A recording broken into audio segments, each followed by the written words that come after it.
সন্ত্রাসী হামলার শিকার ফরিদপুর আলমদিনা প্রাইভেট হসপিটালের স্টাফ ট্রান্সমিটার ফরিদপুর 8ই জুলাই 2024 ফরিদপুর মেডিকেল কলেজ হাসপাতালের সামনে অবস্থিত আলমদিনা প্রাইভেট হাসপাতালের ক্যাশ কাউন্টারে একদল দুর্বৃত্ত বর্বরোচিত হামলা করে এবং আলমদিনা হাসপাতালে কর্মরত রনি নামের একজন কর্মচারীকে উপর্যুপরি লাঠি দ্বারা বেদখল পিটিয়েছে।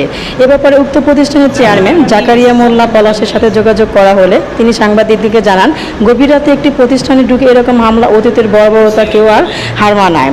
এ সময় তিনি বলেন, ভিডিও ফুটেজ মারুফ, সুজন, লোকমান ও মন সহ আরও অজ্ঞাত 3-4 জন এরা স্থানীয় হওয়ার সুবিধার্থে রাতভর দালালি, রক্ত ব্যবসা ও অন্যান্য অনৈতিক কাজ করে। তাদের ভয়ে অন্যান্য অনেক ব্যবসায়ী সবসময় তটস্থ থাকেন এবং এর প্রতিকার চাই। আমার হাসপাতাল থেকে রোগীকে মাঝে মাঝে ফুসলিয়ে হাসপাতালে নিয়ে ভর্তি করে তারা দালালি ব্যবসা করেন। এর ধারাবাহিকতায় 8ই জুলাই গভীর রাতে আমার হাসপাতালে একটু রোগী ভর্তিকে ফুসলিয়ে অন্য হাসপাতালে নিয়ে যেতে চাইলে আমার হাসপাতালে কর্মরত রনি তাকে বাধা দিলে রনিকে মেরে গুরুতর আহত করে। এ ব্যাপারে আমি স্থানীয় প্রশাসনের কাছে ন্যায় বিচার দাবি করি এবং এই দল সন্ত্রাসীদের ভিডিও ফুটেজ থেকে তাদেরকে আইনের আওতায় আনার জন্য জোর দাবি জানান জাকারিয়া মোল্লা পলাশ।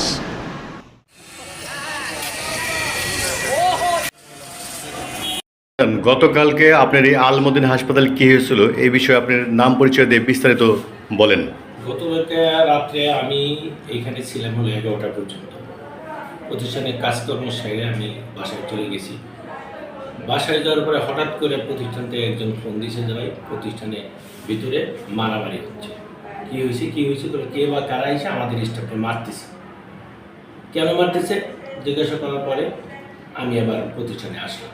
আইসা যে ছেলেটারে মারপিট করছে কাউন্টারের ভিতরে ঢুকে এলো পাতারি, মানে এমন কোনো একটা সুস্থ লোককে মানুষ মানে যে সুস্থ থাকে সে এইভাবে একজন লোককে মারতে পারে না। এলোপাতারি মারধর করছে, এটা কি ভিডিও ফুটেজে আপনি দেখতে পাচ্ছেন? ভিডিও ফুটেজে আমি এসে সিসি ক্যামেরা টান দিলাম। সিসি ক্যামেরা টান দিয়ে কাউন্টারের ভিতরে ছেলেটা ঢুকছে। প্রথমে ছেলেটাকে দাবু দিয়েছে, ছেলেটা উপরে চলে গেছে, লোকজন ভিতরে হসপিটালের ভিতরে ঢুকে গেছে। দোতলা পর্যন্ত হসপিটালের লোকজন। কে মারছে এইভাবে? প্রতিষ্ঠান কি আপনার একটা হাসপাতাল? হ্যাঁ, আমার একটা হাসপাতাল। আপনার হাসপাতালের নামটা হচ্ছে ফরিদপুর আলমদিনা প্রাইভেট হাসপাতাল।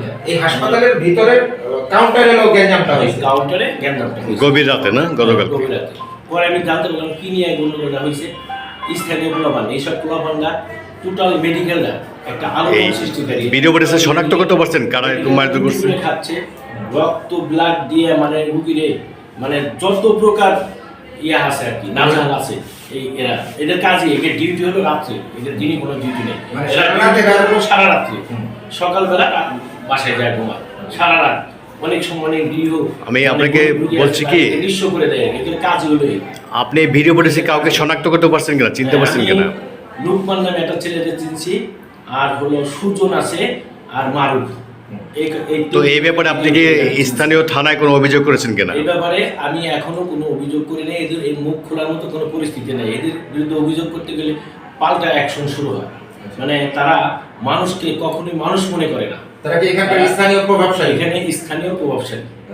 তো এই ব্যাপারে আপনি ন্যায় বিচার প্রার্থনা করছেন? আমি এই ব্যাপারে স্থানীয় প্রশাসনের আকর্ষণ করছি, আমি একটা ন্যায় বিচার চাই। আমার এখানে ভর্তি হবে, সেই রুগীটা ওরা সঙ্গে হবে, ভালো হবে, ওইখানে দ্রুত হবে, ওখানে চলে যান। হ্যাঁ, এটা নিয়ে এইটুকুই কথা। এখানে কে বা কি তারকে কি বলছে কিছু জানি না। অতিরিক্তভাবে আমাকে এসে প্রতিষ্ঠানের সামনে থেকে ডাকাডাকি করছে। আমি আর বাইরে যাইনি, কাউন্টারের ভিতরে আসছি, ওইখানে সবাই মিলে আমাকে মারধর করছে। কে কে? লোকমান, সুজন, আর হলো মারুফ। এদের সঙ্গে কি আরো কেউ ছিল? হাতে লাঠি দিয়ে, বাঁশের লাঠি দিয়ে মারছে। না, এদের সঙ্গে কি আরো কেউ ছিল না এরা তিনজনই ছিল? এরা তিনজনই ছিল। আচ্ছা, এরা তিনজন ছিল, আর আমাদের স্টাফ কিছু রোগীর লোকজন এরা দাঁড়ায় ছিল। এরা তো আর কাউকে চেনে না, এই জন্য আর ই করতে যায়নি, ফিরে যায়নি। আচ্ছা, আমি স্টাফ হিসেবে একাই ছিলাম। আর নাইট গার্ড। এটা কি আলমদিনা হাসপাতালের ওই ক্যাশ কাউন্টারে মারধরটা হয়? আলমদিনা কাউন্টারের ভিতরে। এটা তখন রাত কটা বাজে? আনুমানিক 12:15। 12:15। আচ্ছা, ঠিক আছে।